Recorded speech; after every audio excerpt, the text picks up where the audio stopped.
నమస్తే అమ్మా. నమస్తే అమ్మా. అమ్మా, శరన్నవరాత్రులు.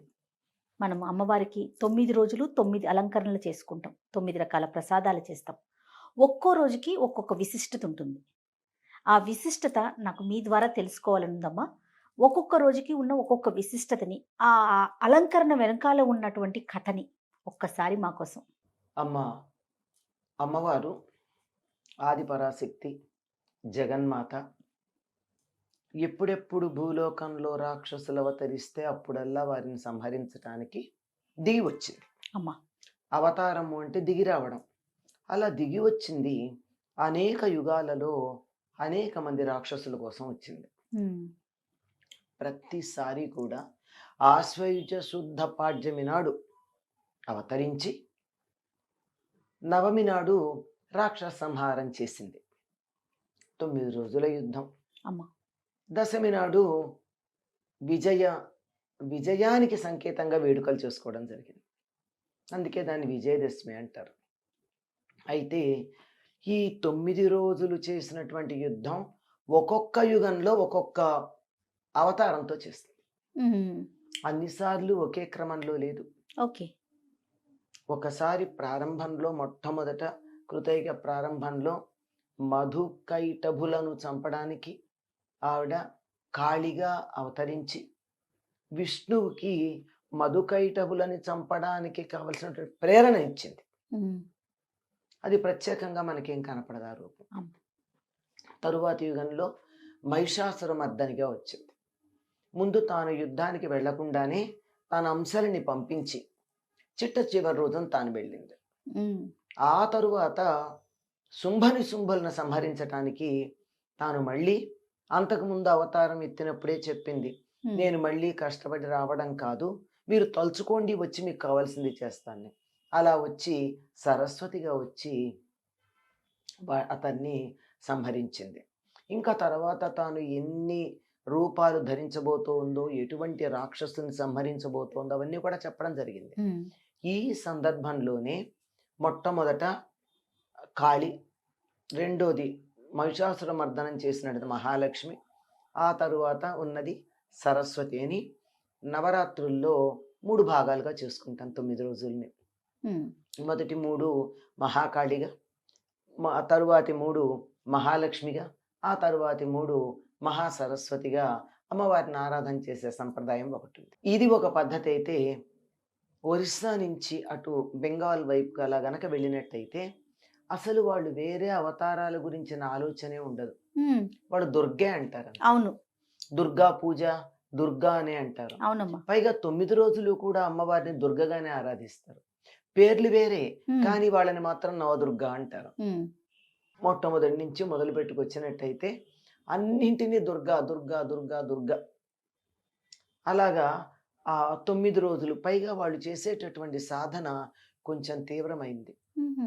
మనకి మామూలుగా చేసేటట్టు కాకుండా మొదటి రోజున మూలాధారంలో, రెండో రోజున స్వాధిష్టానంలో, మూడో రోజున మణిపూరకంలో, నాలుగో రోజున హృదయ స్థానంలో ఉండే అనాహతంలో, ఐదో రోజున విశుద్ధిలో, ఆరవ రోజున భ్రూమధ్యంలో ఆజ్ఞాచక్రంలో, ఏడవ రోజున సహస్రారంలో చేసి, ఇంకా 8, 9 శివుడు శక్తి కలిసి ఉన్నట్టు రూపంగా భావన చేసేది నవదుర్గల ఉపాసన కనపడుతుంది అక్కడ.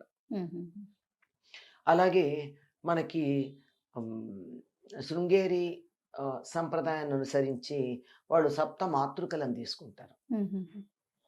ఆ సప్త మాతృకలను తీసుకుని బ్రాహ్మి, మాహేశ్వరి, ఇలా చెప్పు, వైష్ణవి, వారాహి, మాహేంద్రి, నారసింహి, ఇలా ఈ వరుసలో తీసుకుని చిట్ట చివరి రోజున కామధేనువు అనే అవతారం ధరింపచేస్తారు.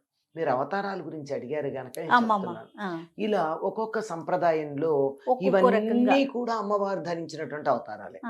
ప్రాంతాలను బట్టి మారుతూ ఉంటాయి. ప్రాంతాలను బట్టి వీటిని ఎన్నుకోవడం మార్పు వచ్చింది తప్ప ఇవి అనేక యుగాల్లో అమ్మవారు ఇన్ని రూపాలుగా అవతరించారు. అంతే. ఇంకా చెప్పాలంటే ఎన్ని ఉన్నాయో చెప్పలేం. సర్వ చైతన్య రూపాం తాం ఆద్యాం విద్యాంచ ధీమహి బుద్ధిం జ్ఞాన ప్రచోదయాత్ అంటారు.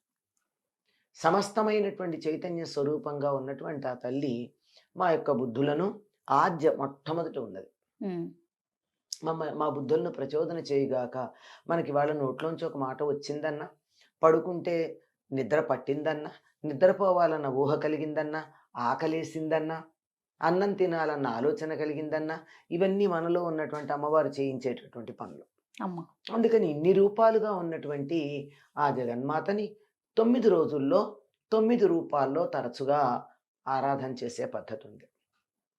ఎందుకంటే అన్ని సందర్భాల్లోనూ ఆవిడ రాక్షస సంహారం నవమి నాడే చేసింది. ఉమ్, అందుకని 9 రోజులకు పరిమితం అయిపోతూ ఉంటాయి. వారు ఏ ఆలయం ఉందో చిట్ట చివరి రోజున ఆ ఆలయంలో ఉన్న అసలైన అమ్మవారి రూపంగా వేసుకుంటూ ఉంటారు. ఆహాహా. ఇప్పుడు మనం సాధారణ ప్రజానికం అమ్మ ఆ. ఎలా ఫాలో అవ్వాలి అంటే, ఇప్పుడు మీరు అన్నట్లుగా ప్రాంతాలను బట్టి ఒక్కొక్క ప్రాంతంలో ఒక్కొక్కలాగా ఒక్కొక్క రోజుకి అలంకరణ ఉంటుంది. మనం సాధారణ ప్రజానికం ఇంట్లో కూడా పెట్టుకోవాలనుకుంటున్నాం అలంకరణ అనుకున్నాం. మనం సాధా ఎలా దేన్ని సాధారణంగా తెలుగు వాళ్ళందరికీ కూడా విజయవాడ కనకదుర్గ ప్రధానమైనటువంటి ఉమ్, అవతారాలు ఏవి ఉన్నాయో అమ్మ. దాన్నే అనుసరించటం మనకి అనుచానంగా వస్తుంది. ఉహు. అంటే ఎందుకో దాన్నే బాగా, ఎక్కువగా ఎందుకంటే మీరు గమనించినట్టయితే విజయవాడ గాన చుట్టుపక్కల కానీ మొత్తానికి ఈ ప్రాంతాలన్నీ చూస్తే సగం మంది పేర్లలో దుర్గా దుర్గే ఉంటుంది. ఉంటుంది. అవును. ఎందుకంటే అమ్మవారు ఒక కోటలాగా మనని రక్షిస్తుందని. ఉమ్, అటువంటి దుర్గకి వేసేటటువంటి అలంకారాలని మనం తరచుగా చెప్పుకుంటాం. అట్లాంటి వాటిల్లో మొట్టమొదటి రోజున విజయవాడలో అమ్మవారి పేరేమిటి? కనకదుర్గ. కనకదుర్గ. ఉమ్, కనకదుర్గ. అందుకని మొట్టమొదటి రోజున స్వర్ణ కవచాలంకృత కనకదుర్గ అనేటటువంటి అవతారాన్ని ధరింపజేస్తారు. ఉహు, పూర్తిగా బంగారుపు తొడిగే ఉంటుంది ఆవిడకి. ఉమ్, వస్త్రం కూడా బంగారు వస్త్రమే అనుకుంటా. బంగారు రంగు వస్త్రం అని మనం అనుకున్నా నిజానికి ఉమ్, బంగారమే. అయ్యుండొచ్చు. ఆ ఎందుకంటే ఆవిడకి ఆ పేరు రావడానికి చారిత్రకంగా ఒక ఆధారం ఉంది. అమ్మ. ఏమిటి అంటే మాధవవర్మ అనేటటువంటి రాజు ఒకడున్నాడు. ఆయన చాలా ధర్మబద్ధంగా పరిపాలించేవాడు. ఆయనకు ఒక్క కొడుకు. ఆ ఒక్క కొడుకు ఆయన కూడా మంచివాడే, ధర్మబద్ధంగానే ఉండేవాడు. ఎవరో కొత్త గుర్రాలు తెచ్చిస్తే ఆ గుర్రాలు కట్టి రథాన్ని నడుపుతున్నాడు. వేగంగా వెడుతోంది. అంతకుముందు చోపుదారులను ఉంటారు కదా, ఉమ్, ఈ పొగరుబోతు గుర్రాల రథం వస్తోంది, పక్కకి తప్పుకోండి అని అంతా చెప్పినా గానీ ఓ కుర్రవాడు వచ్చి ఆ రథచక్రాల కింద పడి చనిపోయాడు. ఓహో. ఆ, నాయనమ్మో తల్లో మరి ముసలిది పెద్దది వయస్సులో అంటారు. తీసుకొచ్చి రాజుగారి దగ్గర పెట్టి, ఉంటే బాగా తినాలి, అంతేగాని ఇతరులని మీ అధికారం ఉందని ఇలా చేస్తారా అని చాలా దారుణంగానే మాట్లాడింది. న్యాయం చేయమని అడిగింది. అడిగితే రాజు వచ్చి అక్కడ ఉన్నటువంటి న్యాయ నిర్ణేతలను అడిగాడు, న్యాయం ఏం చెయ్యాలి అని. అప్పుడున్నటువంటి న్యాయం ప్రకారం ఇలా ప్రాణం గనక తీసినట్టయితే దానికి శిక్ష ప్రాణమే.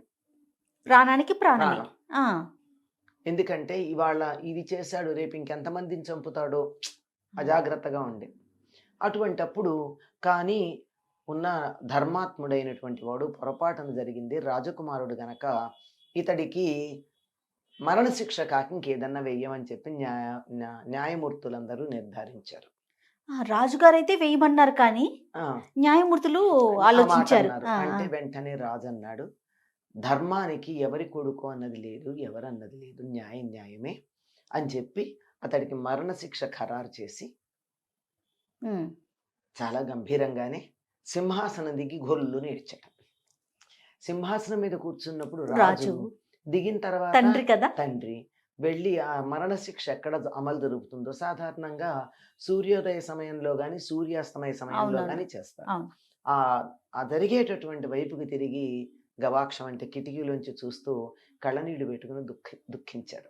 ఈయన కళ్ళ నుంచి నీళ్లు కారుతున్నంతసేపు 2 గడియల పాటు విజయవాటిక, అప్పుడు దాని పేరు బెజవాడ. బెజవాడ.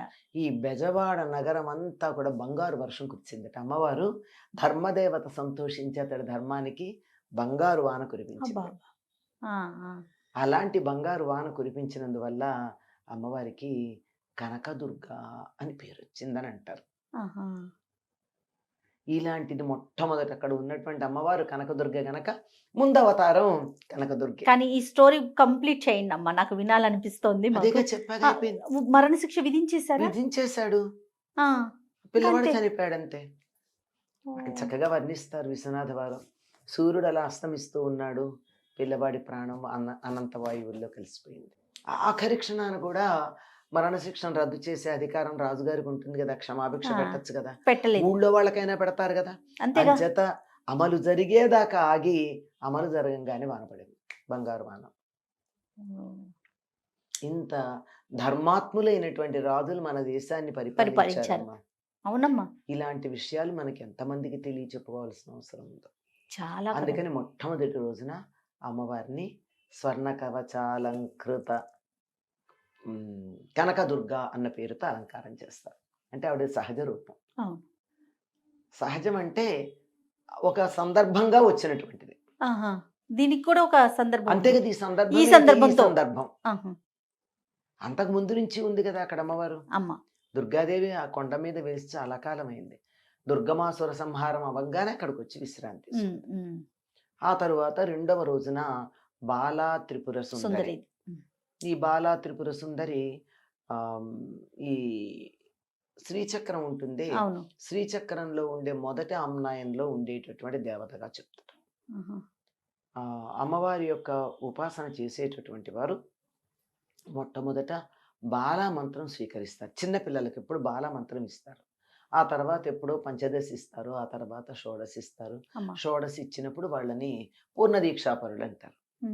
ఈవిడ చిన్న పిల్లలాగా ఉండి చక్కగా గంతులు బాల లీలా వినోదిని లలితా రహస్యనామ సహస్రంలో ఉంటుంది. లీలా వినోదిని ఆటల్లో సంతోషపడుతూ ఉంటుంది. అందుకని అసలు రాక్షస సంహారం కూడా బాలలాగా చేసింది ఆవిడ. చిన్నపిల్లలాగా వెళ్ళి ఒక వినోదం లాగా రాక్షస సంహారం అనే ఆట ఆడుకుంటున్నట్టు, ఇలా బొమ్మలు పెట్టుకుని ఆడుకుంటారే అట్లా వెళ్ళి చేసేసినటువంటిది చాలా త్వరగా అనుగ్రహిస్తుంది అంటారు. దీనికి సంబంధించి చాలా మందికి పూర్వకాలం మన ఇళ్లలో బాలా మంత్రం ఉండేదమ్మా. బాలా మంత్రం చాలా మందికి ఉండేది. ఆ తర్వాత పంచదశి షోడశి ఉన్న వాళ్ళకన్నా బాల ఉన్న వాళ్ళు ఎక్కువ. మీరు గమనించండి, ఎంతో మంది పేర్లలో బాల ఉంటుంది మనకి. అవును. అలా ఉన్నప్పుడు ఆ ఇళ్లల్లో ఈవిడ ఎంత ప్రత్యక్షం అంటే, అందరూ గాజులు వేసుకుంటూ ఉంటే అధికంగా ఒక జత గాజులు చేతులు రావడం, ఈ దసరాల్లో పూజలు చేస్తూ ఉంటే ఇంట్లో గల్లు గల్లుమని గజ్జల మోత వినిపించటం, చిన్నపిల్ల పకపక నవ్వుతున్నట్టు పరిగెడుతున్నట్టు, ఎవరిక్కడ పరిగెత్తారని ఇలా చూస్తే అక్కడ ఎవరు ఉండరు, పరిగెత్తి వెళ్ళినట్టు కనపడుతూ ఉండడం, ఇలాంటి అనుభూతులు ఈ నవరాత్రుల పూజలు చేసేటటువంటి వారందరికీ బాలా ఉపాసన చేసిన వారికి ఉండేది. వారి ఇంటికి వెళ్ళిన వాళ్ళకు కూడా ఇటువంటి అనుభూతి కలిగేది. బాబా. అటువంటి అద్భుతమైనటువంటి ఆవిడెవరంటే, భండాసురుడి కొడుకులు 30 మంది ఉంటే ఆ భండాసురుడు తను యుద్ధానికి రాకుండా 30 మంది కొడుకుల్ని యుద్ధానికి పంపించాడు. మరి లలితాదేవి తానెందుకు వెళ్ళాలి చిన్న కొడుకుల మీదకి? తన స్థాయి వేరు, అంతే కదా. అందుకని వెంటనే ఆవిడ బాలని పంపించింది, 8 ఏళ్ల పిల్ల. అందుకని వెళ్ళి యుద్ధం చేసింది. ఆ 30 మందిని సంహరించింది. లీలా వినోదిని లీలగా చంపేసి వచ్చింది. అందుకే దసరాల్లో తప్పనిసరిగా సువాసిని పూజతో పాటు బాల పూజ కూడా, కుమారి పూజ. కుమారి పూజ కన్నా బాల పూజ. కుమారి పూజ అంటే కొంచెం పెద్దవాళ్ళు, కన్యలైనటువంటి వాళ్ళు అక్కడి నుంచి చేస్తారు. బాల పూజ అంటే, బాలంటే సాధారణంగా ఎట్లా చేస్తారంటే, మొదటి రోజున 2 ఏళ్ల పాపాయికి అట్లా చేసుకుంటూ 9వ రోజు వచ్చేప్పటికి 10 ఏళ్ల పిల్ల. అంటే వీళ్ళందరికీ పేర్లు ఉన్నాయి. అలా ఉన్నటువంటి 11 ఏళ్ళు వచ్చాయంటే ఇంకా వాళ్ళు ఈ బాల పూజకు పనికిరారు. మరి తర్వాత సువాసిని పూజ బాల పూజతో పాటుగా కుమారి పూజ అని ఉంటుంది. కుమారి పూజ అంటే కన్యలు, 12 ఏళ్ళు 11 ఏళ్ళు దాటినటువంటి వాళ్ళు, ఇంకా వివాహం కాని పిల్లలు, కన్యలకు కూడా పూజ చేసే పద్ధతి. అది మన ఇష్టం. కానీ సువాసిని పూజ బాల పూజ మాత్రం తప్పనిసరిగా చేస్తారు. అంటే ఇలా ప్రతిరోజు ఒక దీక్షగా చేసేవాళ్ళు చేసినా అలా చేయడానికి వీలవుతుంది. కాకపోతుంది ఆ వయసున్న పిల్లలు ఈ రోజుల్లో ఎక్కడ దొరుకుతున్నారు? చిన్నపిల్లలు దొరకడమే అపురూపం. అంచేత ఒక రోజన్నా ఒక అమ్మాయిని పిలిచి, 10 ఏళ్ల లోపు పిల్లని పిలిచి ముత్తైదుగా, బాల ముత్తైదువ అంటారు. అలా అమ్మాయికి అన్ని అమ్మవారికి ఎటువంటి సేవలు చేస్తారు, అన్ని కాళ్ళకి పసుపు కుంకుమ, తర్వాత కాటుక గంధము పువ్వులు ఇచ్చి, ఓపికంటే బట్టలు, వస్త్రాలు, నగలు, ఇంకా ఏమంటే అవి ఉమ్, అలంకరణ సామాగ్రి ఇట్లాంటివన్నీ కూడా ఇచ్చి ఉమ్. చేసేటటువంటి పద్ధతి ఉందమ్మా. ఇది రెండో రోజు అమ్మవారి యొక్క అలంకారం. ఈ ఆడపిల్లలు అనగానే మనం లేత గులాబీ రంగు గురించి ఆలోచిస్తాం కదా అవునవును, చిన్న పింక్. పిల్లలకి. అందుకే అనుకుంటాను మరి ఈ రోజు రెండవ నాడు ఆ, విజయవాడలో అమ్మవారికి లేత గులాబీ రంగు చీరలు కడతారు. అంటే ఇది ఒక విశేషం. అది మామూలుగా మనం అంటాం కదా అవునవును. లేత గులాబీ కూడా. ఇది మరి ఆంగ్ల సంప్రదాయం తాలూకు ప్రభావం అని నేను అనుకుంటా. ఎందుకంటే లేత గులాబీని ఏమంటాం మనం బేబీ పింక్ బేబీ అంటాం. పింక్ అంట. అవునవును. అంచేత ఎప్పుడైతే లేత గులాబీ అన్నారో ఇది ఈ మధ్య కాలంలో ఆంగ్ల సంప్రదాయంలో వచ్చిందేమో అని చిన్న ఊహ. అమ్మా. అయి ఉండొచ్చు, కాకపోవచ్చు. ఇక మరి మూడో రోజుకి వెళ్దాం. మూడో రోజుకి వెళ్ళేటప్పటికి మూడో రోజు గాయత్రీదేవి. ఉమ్, ధ్యేయ సదా సవితృమండల మధ్యవర్తి నారాయణ సరసిజాసన సన్నివిష్ట కేయూరవాన్ మకర కుండలవాన్ కిరీటీ హారీ హిరణ్మైవ పుద్భుత శంఖచక్ర అని చెప్పి ప్రతిరోజు గాయత్రిని ధ్యానం చేస్తారమ్మా సంధ్యావందనం చేసేటప్పుడు. చేసుకునేవారు. అందులో ఈ గాయత్రీదేవి ఏం చేస్తుంది? ధియో యో న ప్రచోదయ, ఎస్, మా బుద్ధులను ప్రచోదనము చేయుగాక. అంతే, అంతకన్నా ఇంకేం లేదు. ఏం లేదు. మాకు సరైన బుద్ధి ప్రసాదించు. బుద్ధి అంటే ఏమిటి? మనస్సు కన్నా పై స్థాయిలో ఉంటుంది. అంతే. మనస్సు ఏమో పర్సనల్, నా వ్యక్తిగతమైనటువంటి విషయాలతో జోడించబడి ఉంటుంది. బుద్ధి దాన్ని దాటి ఏది మంచి ఏది చెడు అనేది విచక్షణా జ్ఞానంతో కూడుకుంటుంది. ఆ విధమైనటువంటి విచక్షణా జ్ఞానాన్ని నా మనసులో స్ఫురణకు వచ్చేటట్టుగా చెయ్యి తల్లి అని ప్రార్థించేటటువంటిది గాయత్రి మాత. ఈవిడికి పంచముఖాలు ఉంటాయి. ఇదిగో అంకుశము, పాశము అనేటటువంటి ఆయుధాలు, ఆ చేతుల్లో ఉండేటువంటి ఆయుధాలు, ఇవన్నీ చెప్తూ ఈవిడ్ని ఏమంటారంటే వేదమాతగా చెప్తారు. వేదమాత. ఎవరికైనా సరే వేదం చదువుకునే ఆ అధికారం గాయత్రి తర్వాతే వస్తుంది. గాయత్రి ఉపదేశం అయిన తర్వాతే వేదం చదివేటటువంటి అధికారం కలుగుతుంది. ఏ జ్ఞానం కావాలన్నా తప్పనిసరిగా గాయత్రి ఉండాలి. అంటే ఈ మాట అనగానే మనకి వెంటనే సందేహం కలగచ్చు. అంటే నా కనపడుతోంది క్వశ్చన్ మార్క్. మరి అందరికీ ఉపనయనము గాయత్రి ఉపదేశం లేదు కదా, మరి వాళ్ళకి తెలివితేటలొద్దా, వాళ్ళకి జ్ఞానం అక్కర్లేదా? ఇలాంటి సందేహాలు వస్తాయి. వీటిని ఎప్పుడైతే మనం స్పష్టంగా వివరించుకోకపోతామో అనేక సమస్యలకి, ఆ తర్వాత సమాజంలో అనేక రకమైన అలజడులు అల్లర్లకి కారణమవుతుంది. అవునమ్మా. ఇది తీరిక ఉన్నటువంటి వాళ్ళు, దీని మీదే దృష్టి పెట్టినటువంటి వాళ్ళు చాలా విశేషంగా ప్రత్యేకమైన ముద్రలు మొదలైనటువంటి వాటితో చాలాసేపు సంధ్యావందనం చేస్తారు. అవన్నీ లేనటువంటి వాళ్ళు సూర్యుడికి వైపుకు తిరిగి దండం పెడతారు. సవితృమండల మధ్యవర్తి ఎక్కడుంటాడు? ఆయన సూర్యమండల మధ్యలో ఉంటాడు. పెడతారు. వ్యస్తంగా గాయత్రి మంత్రాన్ని చదువుతారు. అంటే ఈ సంధ్యావందన ప్రక్రియలు ఏమీ లేకుండానే గాయత్రి మంత్రం చదువుకోవడం ఉంటుంది, తప్పనిసరిగా ఉంటుంది. ఇదేమీ లేకపోతే కూడా నేను చదవలేనండి, నాకు ఓపిక లేదు. ఎవరు చదువుతారా మంత్రం? అర్థం పర్థం లేదు. అన్నీ దాంట్లో ఉన్నది ధియో యోన ప్రచోదయ తప్ప మిగిలినవన్నీ కూడా బీజాక్షరాలే తప్ప ఒక పేరు ఏమీ లేదు. ఎవరి పేరు ఉంది అందులో? ఎవరిది లేదు. అమ్మవారి పేరు లేదు, అయ్యవారి పేరు ఏమీ లేదు. ప్రార్థనలో ఉంది జయ సదా సవితృమండల మధ్య. ఆ సవితృమండల మధ్యలో, సూర్యమండల మధ్యలో ఉండేటటువంటి శక్తిని అన్నామే తప్ప దాని పేరు లేదు. అందుకని సూర్యమండలం వైపుకి తిరిగి నమస్కారం చేసుకుంటే చాలు. సూర్యుడు ఆత్మకారకుడు, మనలో ప్రజ్ఞని మేల్కొలుపుతాడు, తెలివితేటల కారకుడైనటువంటి వాడు. మనం ఏదన్నా ఒక ఆలోచన చేసినా, నేను అనే భావన చేసిన మూల కారణమైన వాడు సూర్యుడే. అవును. కనుక అటువంటి వేదమాత స్వరూపంగా ఈవిడ్ని మూడవ రోజున గాయత్రీదేవి రూపంతో మనం ఆరాధన చేయడం కలుగుతుందమ్మా. సంతోషం అమ్మా. నమస్తే.